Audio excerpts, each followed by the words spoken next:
Okay, everybody, we are on Luke chapter 22, and this is a fairly long chapter, so I'm going to go ahead and get busy reading it. Okay, Judas agrees to betray Jesus. The festival of unleavened bread, which is also called Passover, was approaching. The leading priests and teachers of religious law were plotting how to kill Jesus, but they were afraid of the people's reaction. Then Satan entered into Judas Iscariot, I think that's how you say that, who was one of the 12 disciples, and he went to the leading priests and captains of the temple guard to discuss the best way to betray Jesus to them. They were delighted, and they promised to give him money. So he agreed and began looking for an opportunity to betray Jesus so they could arrest him when the crowds weren't around. The Last Supper. Now the festival of unleavened bread arrived, when the Passover lamb is sacrificed. Jesus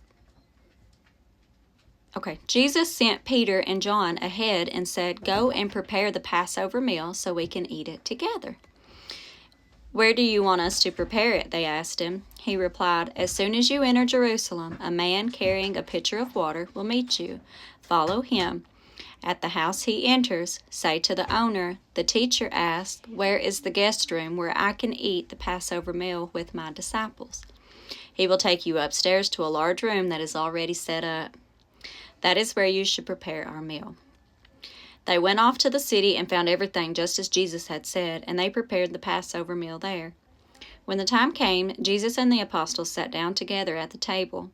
Jesus said, "I have been very eager to eat this Passover meal with you before my suffering begins. For I tell you now that I won't eat this meal again until its meaning is fulfilled in the kingdom of God."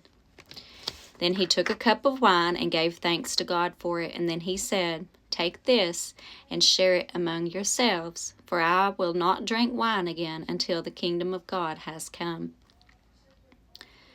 He took some bread and gave thanks to God for it. Then he broke it in pieces and gave it to the disciples, saying, "This is my body, which is given for you. Do this in remembrance of me." After supper, he took another cup of wine and said, "This cup is the new covenant between God and his people, an agreement confirmed with my blood, which is poured out as a sacrifice for you. But here at this table, sitting among us as a friend, is the man who will betray me. For it has been determined that the Son of Man must die. But what sorrow awaits the one who betrays him?" The disciples began to ask each other which of them would ever do such a thing. Then they began to argue among themselves about who would be the greatest among them. Jesus told them, "In this world the kings and great men lord it over their people, yet they are called friends of the people. But among you it will be different. Those who are the greatest among you should take the lowest rank, and the leader should be like a servant. Who is more important, the one who sits at the table or the one who serves?" I messed that up, guys. Let me do this over. I'm getting a lot of notifications on my phone. Okay. "In this world, the kings and great men lord it over their people, yet they are called friends of the people. But among you it will be different. Those who are greatest among you should take the lowest rank, and the leader should be the servant. Who is more important, the one who sits at the table or the one who serves? The one who sits at the table, of course, but not here, for I am among you as one who serves. You have stayed with me in my time of trial, and just as my Father has granted me a kingdom, I now grant you the right to eat and drink at my table in the kingdom. And you will sit on thrones, judging the 12 tribes of Israel." Jesus predicts Peter's denial. "Simon, Simon, Satan has asked to sift each of you like wheat, but I have pleaded in prayer for you, Simon, that your faith should not fail. For when you have repented and turned to me again, strengthen your brothers." Peter said, "Lord, I am ready to go to prison with you and even die with you." But Jesus said, "Peter, let me tell you something. Before the rooster crows tomorrow morning, you will deny me 3 times. You will deny 3 times that you even know me." Then Jesus asked them, "When I sent you out to preach the good news, and you did not have money, a traveler's bag, or an extra pair of sandals, did you need anything?" "No," they replied. "But now," he said, "take your money and a traveler's bag, and if you do not have a sword, sell your cloak and buy one, for the time has come for this prophecy about me to be fulfilled." He was counted among the rebels.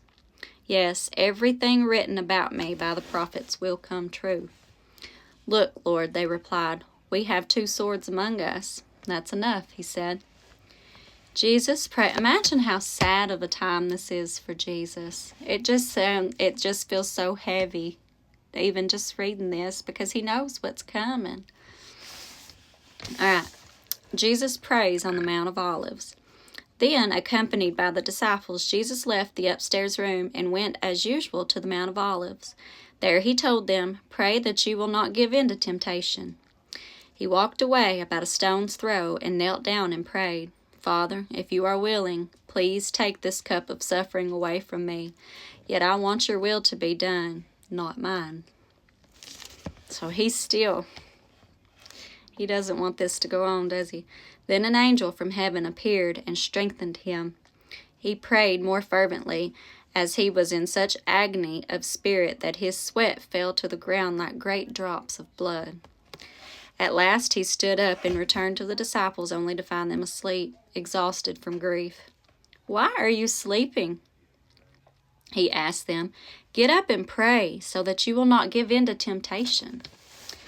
Jesus betrayed and arrested. But even as Jesus said this, a crowd approached, led by Judas, one of the 12 disciples. Judas walked over to Jesus to greet him with a kiss, but Jesus said, "Judas, would you betray the Son of Man with a kiss?" When the other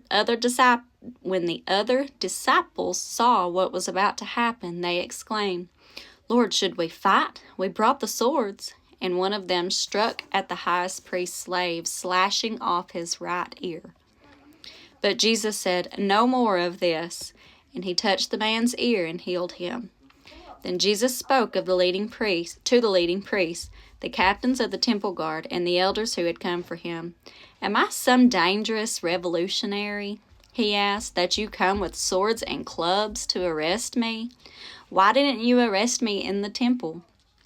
I was there every day, but this is your moment, the time when the power of darkness reigns." Peter denies Jesus. So they arrested him and led him to the high priest's home, and Peter followed at a distance. The guards lit a fire in the middle of the courtyard and sat around it, and Peter joined them there. A servant girl noticed him in the firelight and began staring at him. Finally, she said, "This man was one of Jesus' followers." But Peter denied it. "Woman," he said, "I don't even know him." After a while, someone else looked at him and said, "You must be one of them." "No, man, I'm not," Peter retorted. About an hour later, someone else insisted, "This must be one of them because he is a Galilean too." But Peter said, "Man, I don't know what you are talking about." And immediately, while he was still speaking, guess what happened? The rooster crowed. I've got to hurry, I'm running out of time. At that moment, the Lord turned and looked at Peter. Suddenly, the Lord's words flashed through Peter's mind. "Before the rooster crows tomorrow morning, you will deny me 3 times that you even know me." And Peter left the courtyard weeping bitterly.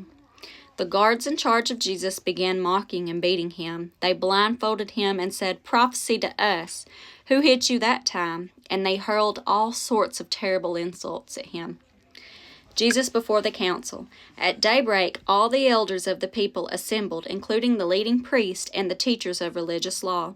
Jesus was led before this high council, and they said, "Tell us, are you the Messiah?" But he replied, "If I tell you, you won't believe me, and if I ask you a question, you won't answer. But from now on, the Son of Man will be seated in the place of power at God's right hand." They all shouted, "So are you claiming to be the Son of God?" And he replied, "You say that I am." "Why do we need other witnesses?" They said. "We ourselves heard him say it." Okay, guys, I've got 15 seconds left.